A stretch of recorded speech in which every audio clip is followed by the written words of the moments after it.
Bonjour, ceci est un nouveau hors-série que nous vous proposons et comme vous pouvez le constater si vous nous regardez en vidéo, on n'est pas vraiment dans le studio habituel, hein, c'est le moins qu'on puisse dire. Avec Xavier, on a pris les commandes d'une Tesla type S, je dis pas de bêtises. Hein, Salut.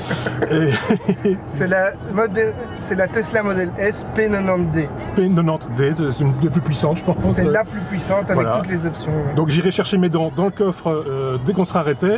On va vous présenter tout ça tout de suite dans ce hors-série consacré aux véhicules électriques parce que c'en est un évidemment dans les technos. C'est la rentrée, youpi!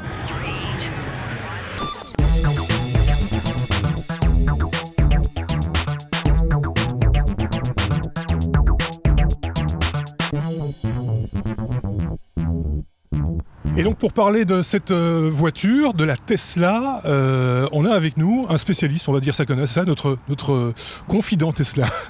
Martin, bonjour Martin. Bonjour.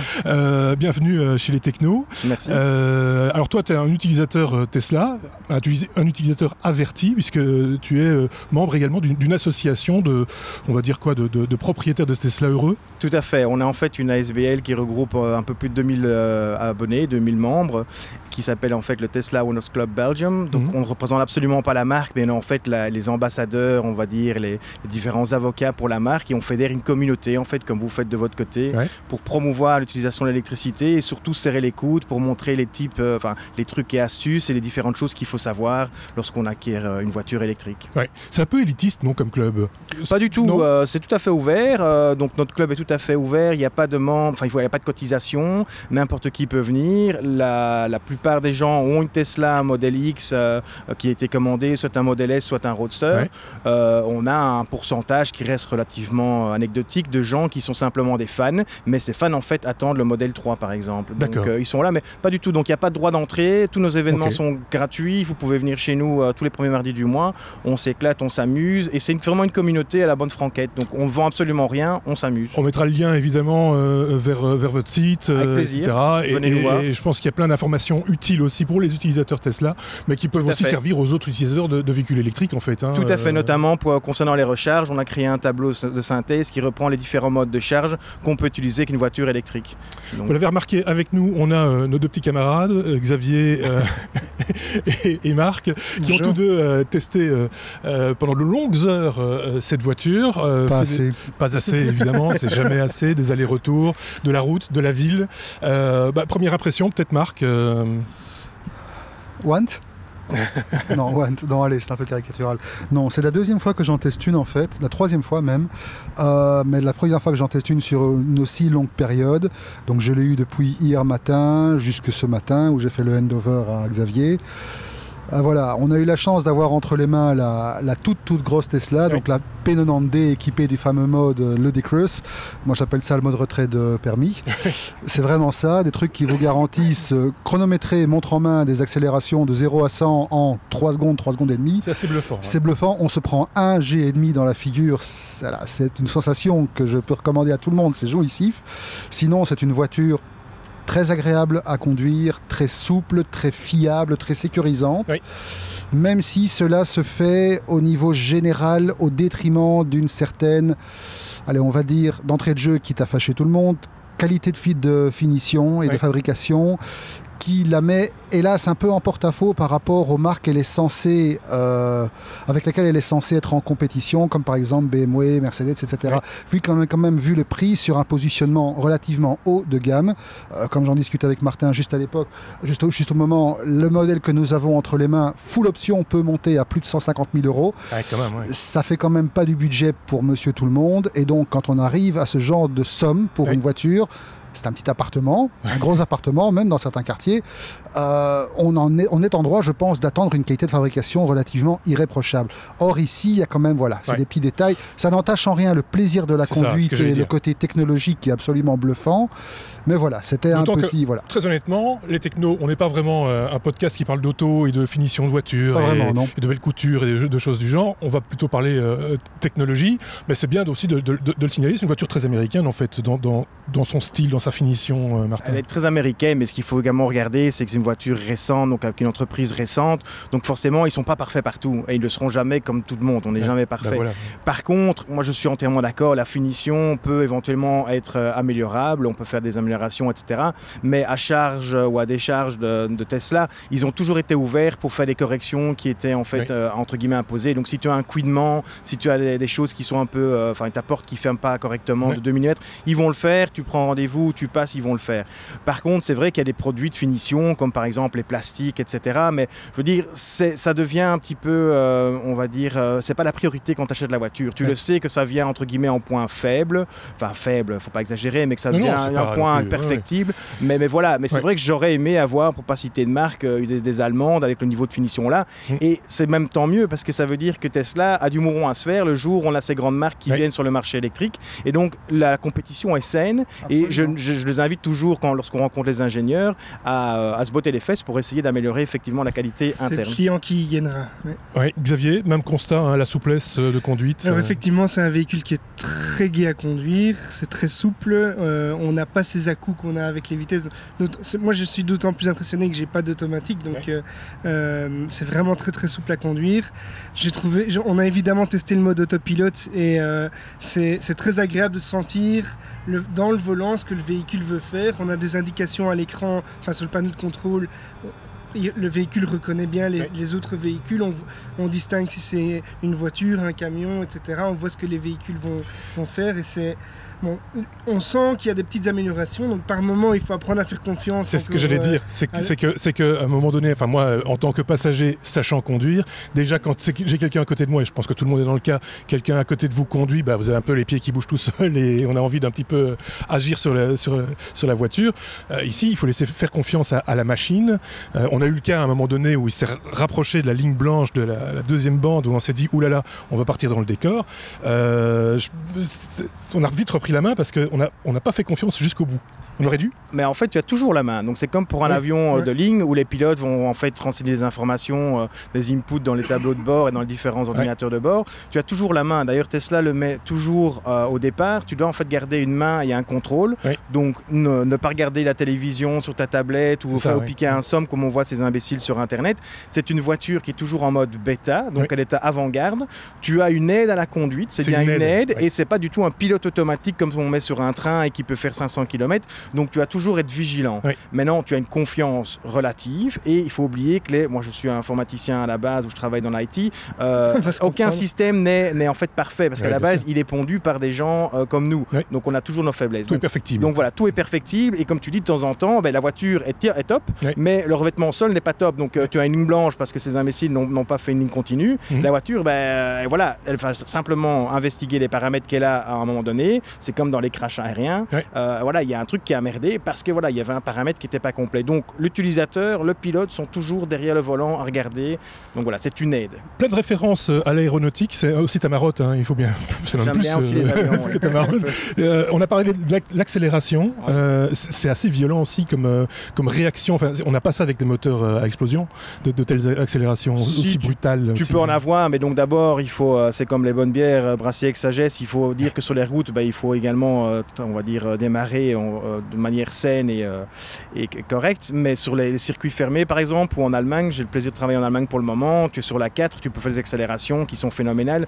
Tu parlais des newton-mètres, donc il y en a plus, c'est quoi, de 900. On monte à 967 pour la P90D. Moi j'ai une simple P85+, tu as plus de 600 newton-mètres, ce qui est déjà raisonnable. Donc si tu peux retrouver ces plaisirs sur des Porsche par exemple, mais sur la voiture, c'est vrai qu'ici, comme tu n'as pas, comme disait Xavier, tu n'as pas de transmission, le torque est directement repris, donc au moment où tu caresses, parce qu'on ne va plus appuyer sur le champignon, où tu caresses l'accélérateur, t'es parti quoi. Et donc c'est fun parce que sur autoroute, tu as quelqu'un qui te suit en voiture, il fait des appels de phare parce qu'il y a un camion devant toi, une fois que le camion a dégagé, tu caresses l'accélérateur et tu es déjà à 3 km devant lui. Et puis le gars, un jour s'il te repasse, il te regarde, il te dit mais c'est quoi sur le capot?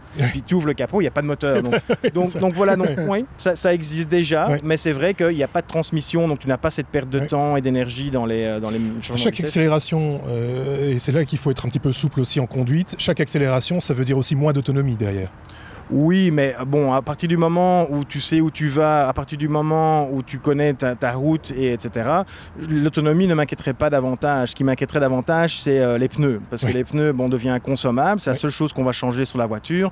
Donc il faut, à toute proportion gardée, utiliser le torque et le temps de réponse de la voiture de manière optimale. Ça ne sert à rien de faire des burn-out tous les carrefours.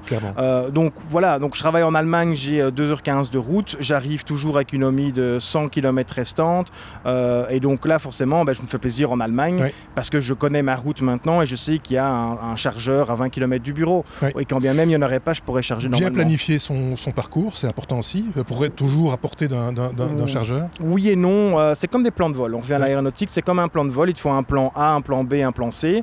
Bien avant, donc, quand j'ai pris la voiture il y a 3 ans, il fallait aller jusqu'à des plans F, G, H, mais maintenant ça s'améliore quand même grandement. Et à nouveau, ça dépend. La réponse d'un consultant, c'est ça dépend du pays dans lequel tu vas. Tu vas en Hollande, tu parles les doigts dans le nez. Tu passes la frontière francophone tu vas en Wallonie. Il n'y en a pas des masses, quoi. Donc c'est pas pour autant négatif. Tu peux charger sur n'importe quelle prise, mais à nouveau, c'est comme faire couler un bain. Tu vas mettre du goutte à goutte. Donc si ça se trouve, je vais à La Roche-en-Ardenne chez mes beaux-parents. Je vais arriver avec une voiture qui sera presque vide, mais je sais que je vais rester tout le week-end. Donc là, j'ai 48 heures et je vais récupérer. Ou alors, je vais dire bonjour à l'artisan du coin qui a une prise rouge avec un peu plus de jus. Et là, je peux charger à du 50 km à l'heure. C'est la volonté d'Elon Musk qui l'a dit il n'y a pas tellement longtemps d'ailleurs, fin de la saison dernière, que les superchargeurs étaient quelque part appelés à disparaître un jour, que finalement tout le monde pouvait donner ou partager l'électricité, une espèce d'uberisation de la prise électrique. Ok, le réseau il est déjà là. Il faut simplement le renforcer et le rendre plus intelligent. Donc le réseau est déjà là. Je n'étais pas au courant que notre... Il trouvait ça un peu ridicule de devoir aller à la pompe en gros. Oui et non, parce que quelque part la pompe c'est même un gain de temps pour moi lorsque je vais, maintenant c'est insignifiant au quotidien, mais je charge à la maison comme je charge mon smartphone. Donc je rentre à la maison, je la plug, si tu as des panneaux solaires, elle pompe l'énergie sur les panneaux solaires ou tu la programmes pour prendre l'énergie après 22 heures. Donc je vais plus à la pompe, je respire plus les hydrocarbures, donc j'ai un gain de temps peut-être sur une vie qui est pas si négligeable. Maintenant les superchargeurs, je pense pas qu'ils vont disparaître d'ici demain, pour la simple raison qu'on a besoin des superchargeurs, pas au quotidien comme on fait maintenant à Nivelles, mais quand je vais dans le sud de la France par exemple, où il me faut quand même un certain confort pour convaincre ma famille de venir avec moi. Et alors également Musk qui lui a une vision, il fait pas que fabriquer des voitures, donc il te donne le réseau, il te donne les avantages, etc. Le gros avantage, c'est qu'il a également ouvert ça avec les brevets. Donc si demain nos chers managers et nos CEO qui nous écoutent dans les autres marques, il y a un standard qui est le T2 qu'ils peuvent réutiliser s'ils veulent. Alors je te cache pas que je suis en fait à fond pour ça, mais d'un autre côté je me dis zut, si tout le monde vient maintenant avec des BM et des Mercedes, ça va être engorgé, quoi. Donc il faudra à ce moment-là peut-être booster davantage le temps de réponse. Mais peut-être qu'à terme on sera tous équipés à la maison, ça deviendra comme le panier de la ménagère, un prérequis d'avoir une borne à la maison pour charger, quoi. Peut-être des questions de la part de Marc ou de Xavier, des choses qui auraient échappé, parce que c'est vrai qu'en quelques heures de conduite on n'a peut-être pas fait le tour de tout non plus. Moi j'ai déjà une question existentielle pour Martin. Pourquoi avoir choisi une Tesla un jour ? C'est vrai, ça, on a combien de temps? Donc, comme je disais en aparté, d'abord la voiture, moi personnellement... C'est un choix de technophile peut-être aussi. Oui aussi, il y a plusieurs paramètres, c'est comme un cockpit, on revient à l'aéronautique. Personnellement, comme je changeais de voiture tous les 3 ans, c'est d'abord un choix qui est largement mûri et réfléchi. J'ai d'abord vu la voiture à San José en Californie et le design m'a d'abord séduit, d'abord le design. Donc on ne part pas à l'électrique à la base. Et ça ressemble à une Quattroporte, ça ressemble à une Porsche Panamera. Puis je me dis l'électrique ne marchera jamais. Ils sont complètement fous, je vais faire 50 km, je serai en panne. Et puis dans ma tête, je me dis, si je peux aller chez un client à Paris, à Luxembourg ou à Amsterdam sans devoir recharger entre les différents points, ce serait vachement cool. Et donc la voiture était un concept à la limite, c'était un prototype, tu ne pouvais pas encore la commander. Et puis j'ai regardé, ok, ça a commencé à faire son bout de chemin. Ensuite est venue l'information qu'on pouvait commander en tant qu'early adapters. J'avais pas envie de donner les 30 000 € parce que je connaissais pas la société comme à compte. Donc je me suis dit, je vais mettre les 3 000 € comme à compte et on va voir. Et en parallèle, en fait, ce qui a étayé mon choix, c'est pas un choix écolo direct. C'est clair que tu as la satisfaction. Avant, j'avais une Renault Espace 180 chevaux, t'appuyais, t'avais un nuage noir dessus. Ici, tu as la satisfaction que tu n'as pas d'utilisation directe de CO2, mais elle a une empreinte écologique comme toute voiture.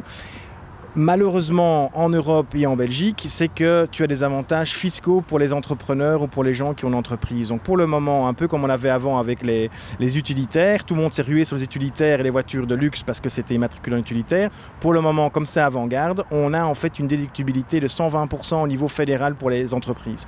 Comme je suis en entreprise, j'ai 120%. Un commun des mortels ne pourra pas le faire malheureusement. Clair, ouais. Ensuite, tu as la taxation, sachant les... tu mentionnais les newton-mètres, mais les chevaux que tu as sous le capot, tu devrais payer en fait au moins 5 000 € de TMC, de taxes de mise en circulation. Oui. Ici, tu as que dalle. La Wallonie vient, alléluia, enfin de s'aligner sur la Flandre et Bruxelles suit la Wallonie. Donc généralement, de mémoire, je crois que c'est 70 €, donc c'est cacahuète.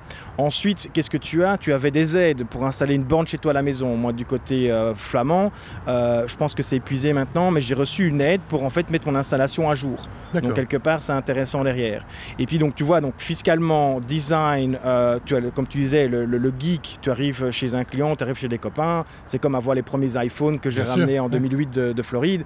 Tu as l'air un petit peu geek, et puis c'est dans la continuité finalement peut-être de ta personnalité, de ce que tu fais. Donc ça tombe à un point nommé, tu te dis, je peux le faire, c'est jouable, seul bémol, financement. Il faut financer ça avec la banque.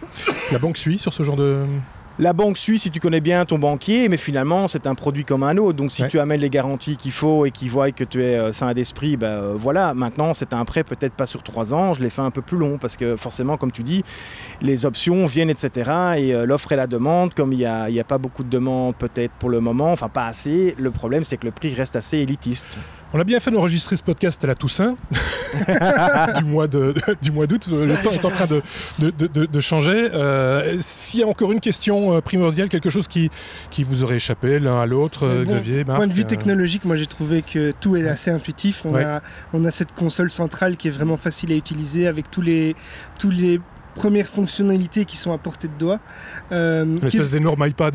S'il y avait quelque chose à améliorer sur cette console, toi tu as plus de retours d'expérience, qu'est-ce que tu améliorerais dessus? Alors effectivement, tu as un iPad au milieu, donc comme écran central, c'est marrant parce que tu as des Peugeot 308 qu'on te vend comme des voitures de l'année avec un nouvel écran qui est à peine plus grand qu'un iPhone 6 Plus, donc allez, il faut arrêter de prendre les gens pour des imbéciles.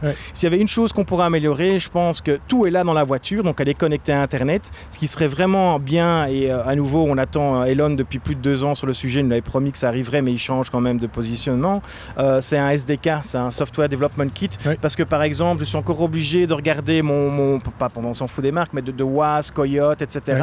Alors, les dernières nouvelles, c'est qu'en fait, ils ne voudraient plus ouvrir cette plateforme aux développeurs, mais qu'ils allaient faire une réplication de ton smartphone sur la console. Parce que finalement, qu'est-ce que je me fous d'avoir ça sur mon iPhone? J'aimerais bien l'avoir carrément sur mon dashboard, sur mon cockpit. Donc ça, c'est peut-être la chose qu'on pourrait faire. À une époque, ils avaient parlé de créer une espèce de sandbox où on pourrait faire tourner certaines applications Android, non? Mais voilà, donc ça, nous, on a eu la chance de rencontrer Elon à Amsterdam il y a quand même 2 ou 3 ans, et on lui avait posé la question dans le town hall, est-ce qu'on peut éventuellement avoir accès à cette technologie? On a dû se mettre un petit peu à l'abri, parce que le temps en Belgique, c'est mois de juillet, parce qu'on enregistre ce podcast au mois de juillet, on comptait sur le beau temps. C'est raté, mais c'est pas grave. Ce qui nous amène à parler justement conduite, et tu nous disais en off, sous la pluie, comme toute voiture puissante, il faut être quand même très très vigilant avec ce genre de voiture. Hein. Comme toute voiture, moi personnellement, quand j'ai essayé les premières Model S ici à Bruxelles, il avait plu, donc la chaussée était un petit peu humide, et je suis parti un petit peu, parce qu'on n'a pas l'habitude, donc une fois qu'on maîtrise l'outil, c'est comme toute voiture, je disais simplement, ok, par précaution, mais voilà, c'est sur toutes les voitures, il faut faire un peu attention, surtout qu'ici avec les trompes d'eau qui tombent, c'est plutôt de l'aquaplanage, c'est même pas d'humidité, donc mais voilà. Ça fait un petit peu penser à certains jeux vidéo de course de voiture quand on retire toutes les aides. Ça pourrait être sympa aussi avec Anthony Beltoise sur circuit, ça pourrait être sympa. Ouais. Mais bon, à ce prix-là, peut-être pas ici avec la mienne. Ça, c'est clair. Ici avec la vôtre, peut-être, vous avez signé des papiers ou... Non, ça couvrait pas ce genre de choses. On en vient à la question de l'avenir de Tesla et des prochains modèles. Le prochain modèle est, dit-on, plus accessible, plus grand public. Qu'est-ce que ce modèle va hériter de l'expérience Tesla actuelle, des modèles comme celui qu'on a testé aujourd'hui? Il hérite en fait quasiment de tout. Donc d'abord il a l'aura, il a le marketing qui est derrière, il y a l'esprit positif, voiture de geek, etc. Il a une classe, une esthétique qui est quand même relativement épurée et très belle. L'intérieur a hérité avec les techniques qu'on a ici de toutes les connaissances de Tesla au goût du jour. Donc le Model S vient de fêter ses 4 ans, donc toutes les péripéties, les ajustements techniques sont en fait transmis là-dedans. Il a notamment un écran intégré, mais qui sera peut-être différent, qui sera plutôt comme un iPad posé, on va dire en vertical. Il a notamment aussi pas mal d'informations qui sont reprises au niveau technique. Donc Elon disait qu'il voulait qu'on se sente comme dans une capsule pour aller sur Mars. Donc l'habitacle va être relativement sympathique aussi. Et alors il y a un point non négligeable qui est en fait le prix. Donc le prix d'entrée sera aux environs de 35 000 $, donc 32 000 €, avec des options à la carte, notamment. Les gens n'étaient pas encore certains, mais ça a été annoncé récemment. D'emblée, il n'aura pas accès au réseau de superchargeurs. Mais bon, ces voitures-là sont probablement faites pour le circuit domestique citadin. Donc voilà, il ne faut pas non plus en avoir peur. Mais bon, il n'y a pas de surprise. Si on achète une voiture au tiers du prix, on n'aura pas toutes les options derrière. Et alors, ce qui est pas mal, je pense, c'est le vote de confiance qu'il y a eu de la communauté et des futurs clients ou des clients existants. Pas mal d'entre nous, vu que l'argent ne rapporte quasiment plus rien pour le peu qui nous reste sur les carnets de dépôt. C'était 1 000 € pour avoir un acompte et être dans la file. Donc pour le moment, ils ont passé le cap des 400 000 précommandes. Donc ça, c'est aussi un vote de confiance pour Elon, qui est en train de finaliser peut-être l'usine au Nevada pour la construction des batteries. Et donc ça lui donne peut-être aussi un indice de confiance au niveau de l'adoption de l'électrique de par bien joué en tout cas, cette sorte de financement participatif quelque part. Voilà, c'est du crowdfunding entre guillemets, pas déguisé parce que les gens savent à quoi ils s'engagent, mais disons que oui, Elon est quelqu'un d'intelligent, donc c'est un smart mieux qu'une move. levée de fonds en tout cas. C'est mieux qu'une levée de fonds, voilà, donc ça c'est pas mal. Par contre, c'est une épée à double tranchant, parce que imagine, moi je suis pas dans le secret je suis jamais qu'un individu normal, mais imagine que ça backfire, qu'il y a un retour de flamme et qu'ils doivent rembourser ça à un moment donné. Donc gens qui rient, gens qui pleurent, ça peut très bien se retourner contre lui. Sur les délais d'ailleurs, ils vont être un peu en retard. Mais on est toujours en retard. C'est toujours là, donc il faut pas non plus il faut pas croire au miroir aux alouettes. À partir du moment où tu as une voiture, tu connais les capacités de production, tu sais qu'il y a des délais, tu sais que c'est avant-garde, il faut rester pesé et dire voilà, je sais que j'aurai pas la voiture avant 2-3 ans. D'où l'intérêt de se mettre dans la file d'attente et dire voilà, je pose un jalon et si dans 2 ans, 3 ans, je veux pas cette voiture parce qu'il y a autre chose qui est mieux sur le marché ou parce qu'il sort un autre modèle, je peux repositionner mon choix, quoi. Donc c'est pas perdu. On a testé plein de trucs, en tout cas on a parlé de plein de choses avec les technos durant tout l'été. On a parlé de trottinettes électriques, on a parlé de skateboard électrique, on a parlé de Segway. C'est la plus grosse pièce qu'on ait testée jusqu'à présent, tout test confondu d'ailleurs. C'est notre plus gros joujou, c'est clair. Je vais vous laisser à tous les deux peut-être la conclusion de cette expérience un peu particulière pour les technos et dans le cadre de ce qu'est le véhicule en lui-même. Alors d'abord dans le cadre de ce qu'est le véhicule, c'est un très bel objet. C'est une voiture qui donne envie. C'est un objet de luxe. Franchement, c'est un truc qu'on s'offre pour se faire plaisir, en faisant abstraction du coût, en faisant abstraction de toutes les conséquences que ça peut avoir. C'est vraiment la représentation ultime du plaisir égoïste, pour le geek, pour l'homme, etc. Parce que je ne sais pas, est-ce qu'il y a beaucoup de conductrices femmes ? Je ne sais pas si c'est déjà le cas. Alors nous, dans le club, quand on regarde nos statistiques, on a environ, je dirais un peu moins de 20%. Donc c'est clair que comme toute chose au niveau des CEO, au niveau des entreprises, on n'est pas, on fait pas de ségrégation. Si on a plus davantage de dames dans le club, ce serait pas mal au volant, etc. Mais tu as quand même remarqué qu'on arrivait, toutes les baies, tous les stalls étaient pris. Et j'ai quand même remarqué, je crois que c'était une dame, peut-être 2. Donc il y a des mamans qui sont aussi dedans. Voilà, il y a d'autres grandes dames aussi, mais bon, on va pas les citer parce que je pense que c'est privé, mais il y a d'autres grandes dames notamment qui sont dans le Belvin, qui sont à la tête d'entreprise, qui conduisent des Tesla, des voitures au bout du jour. Je pense pas que ce soit dans un but d'optimiser fiscalement la voiture, donc c'est plutôt un aspect geek de dire voilà, je me fais plaisir, comme tu dis, je peux le faire parce que je suis un cadre dirigeant, mais voilà, on attend grandement, comme on l'a dit, le modèle 3 pour que monsieur tout le monde puisse en profiter aussi. C'est l'image que ça renvoie aussi. Tu t'en parlais toi-même dans ton expérience, tu vas chez des clients et des choses comme ça, c'est porteur, quoi. Personnellement, je me vois pas dépenser 70 000 € dans une voiture qui n'est pas déductible fiscalement de manière optimale et arriver chez le client en Porsche, je vais dire écoutez, je vous paye beaucoup trop. Maintenant, si tu arrives avec une Tesla, je pense pas que les gens regardent ta voiture, faut pas faire des films non plus, mais c'est avec une Tesla, ça a quand même une connotation un peu plus geek, un peu comme on arrivait avant avec des Smart. L'état d'esprit aussi, peut-être. Voilà, l'état d'esprit. l'esprit de dire voilà. Et puis bon, il faut pas oublier que miroir, mon beau miroir, en Belgique, la plupart des gens achètent des voitures aussi parce que c'est un signe entre guillemets de réussite. Donc avoir ça, voilà. Maintenant, comme je dis toujours à mes enfants, c'est pas parce que les gens roulent en A, B, C qu'ils ont forcément payé la voiture cash. Faut pas oublier que derrière il y a du taf parce que les gens sont jaloux généralement. Donc ça, c'est des choses qu'on a aussi de temps en temps. Mais la plupart des voitures sont financées, sont des leasing, etc. Donc les gens achètent le produit, oui, mais derrière il y a un prix à payer et il y a des conséquences au niveau travail. Alors maintenant, par rapport au techno, donc, puisqu'on reprend cette casquette-là, voilà, on a toujours essayé ici de travailler dans le domaine de prédilection de nos auditeurs, les petits bidules, les bitonios, qui sont chers à nos tests. C'est clair qu'ici, on tape à une catégorie supérieure, tant en taille qu'en positionnement, prix, etc. Mais c'est aussi une porte d'entrée qui va peut-être nous permettre justement d'entrer dans un segment auquel on n'a pas touché. Et on va voir, à mon avis, dans toute une série de marques concurrentes dans les années qui viennent, des modèles similaires venir, soit full électrique, soit hybride, mais de plus en plus bourrés d'électronique, et des voitures qui vont devenir de plus en plus des objets connectés qui font partie de la vie de tous les jours. Et donc, quelque part, c'est une première expérience de ce qui pourrait devenir un sujet de test récurrent pour notre podcast. Sans être un test de voiture, on n'a absolument. On n'a pas testé comme tel. On n'a pas testé comme tel. C'est pas notre objet. Voilà. Je me suis déjà fixé comme objectif de pouvoir tester prochainement d'autres marques. Donc, voilà. Mais donc c'est une première expérience. C'est vrai que pour moi c'est très positif. Donc la voiture m'a impressionné pour le confort. Donc c'est du haut de gamme. On est clairement dans du haut de gamme.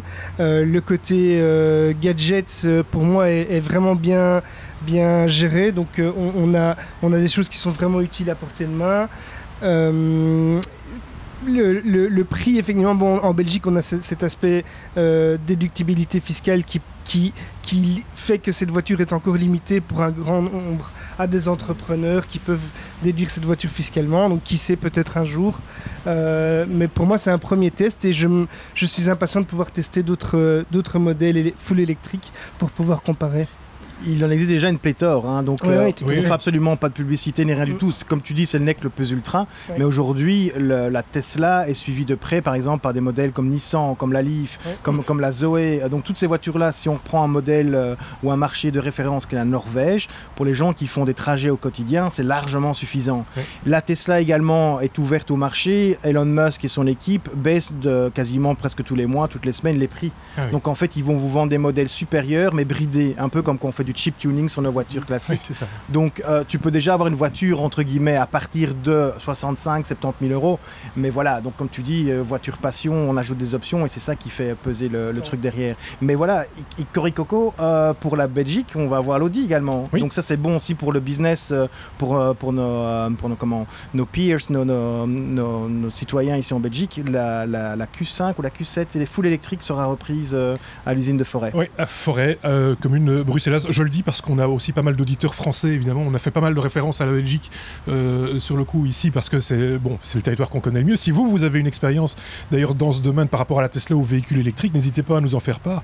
On s'en fera, comme on a l'habitude de le dire, toujours l'écho dans nos hors-séries ou dans nos épisodes hebdomadaires. Merci mille fois, avec Martin, plaisir. pour toutes ces bonnes informations. Encore un mot. S'ils ont des questions aussi à poser directement à Martin, on se fera un plaisir de relayer et de laisser ses coordonnées. Pour ma part, je suis content d'être passé des bitonios, comme tu disais, des petits trucs que l'on teste. Petit bitonio au gros bitonio. À un gros bitonio, sans être passé par le lave-linge. Je suis tout à fait satisfait. Il reste l'avion électrique, les amis. Il y a les avions électriques qui arrivent, qui sont déjà en... Mais il y a un hélicoptère électrique qui a été lancé en proto il n'y a pas tellement longtemps. Ça, c'est un truc que j'aimerais bien. Et autonome. Donc, autonome, donc c'est plutôt dans les drones, mais tu as l'avion français, donc d'Airbus, tu parles d'un ami français, qui est là derrière. Et alors en Belgique, à nouveau, on a un entrepreneur, Eric de Rieder, qui est en train de construire, donc c'est un pilote de ligne régulier, qui est en train de construire un avion full électrique. Le gros problème, c'est le poids et les batteries, mais ça, on en reparlera peut-être prochaiement. Mais je crois que tu voulais parler également d'une astuce peut-être bonus pour les voitures. Oui, tu avais quelques astuces, parce que c'est toi qui m'en avais parlé, je le savais pas, parce que dans tout outil informatique, il y a toujours un truc caché. On a une petite surprise pour les technos, donc au lieu du what the fuck habituel, on a des easter eggs. Donc Martin va nous parler comme tout bon ordinateur, puisque la Tesla est un ordinateur embarqué. On a des easter eggs, les développeurs nous ont laissé quelques surprises, tu peux nous en parler ? Oui, enfin, donc un easter egg, en fait, c'est simplement un bout de code ou une fonctionnalité cachée au sein même de la voiture ou de l'application. Je ne sais pas si ça vient directement des développeurs ou si ça vient de la tête pensante qui est Elon Musk au-dessus. Et des fois, ça prend des plombes pour les trouver, parce que les gens se prennent la nénette, et finalement, c'est des choses simples. Le premier easter egg qu'on a eu, en fait, il est fan notamment, si vous regardez ses photos de profil, il y a le chat là, avec le spectre, etc., de James Bond. On pourra regarder dans la voiture. Il y a en fait un bouton pour entrer en mode maintenance sur la voiture, et si on tape le 2x007, en fait, la voiture avec les suspensions se transforme en sous-marin, comme on a vu avec Roger Moore, là, la voiture blanche, c'était quoi, une Lamborghini ou je ne sais plus le modèle. Donc voilà, donc c'est fun, tu montres ça à tes enfants, ils sont bizarre. Donc ça c'est marrant. Le deuxième easter egg qu'on a eu, c'est notamment pour l'utilisateur d'autopilote. En fait, tu peux avoir comme Mario, là, tu peux avoir une sorte d'arc-en-ciel sur ton dashboard qui va s'éclairer. Donc c'est playful, c'est joyful comme ils appellent ça en Amérique. Et alors récemment, on a eu quand on charge, on a une prise en fait. Et si on appuie plusieurs fois dessus, en fait, le port qui nous indique si ça charge, donc si c'est vert, si c'est rouge ou si c'est bleu, si c'est en cours, va commencer à danser la Java pendant une quinzaine de secondes. Donc ça mange pas de pain. Disco, quoi. Voilà, ça fait un effet disco. c'est pas, on va dire, une avancée technologique, mais c'est fun aussi. C'est une dimension peut-être qu'on n'a pas retrouvée dans les autres marques. Donc à nouveau, moi, ce qui m'intéresse, c'est vraiment le côté geek. C'est le côté geek, et donc ça, c'était pas une Tesla. Et donc, le côté geek, mais c'est le mindset. Donc, Musk a vraiment le mindset de changer les choses, de donner un réseau et de vraiment s'amuser également dans ce qu'il fait. Parce que bon, on voudrait pas être à sa place non plus. C'est une sacrée responsabilité de faire tourner ces 3 entreprises. Effectivement. Encore mille merci, Martin. Avec plaisir. On se reverra avec les avions, à mon avis. Merci quand vous voulez. Pas de souci. Merci à tous. À très bientôt. Bonne route.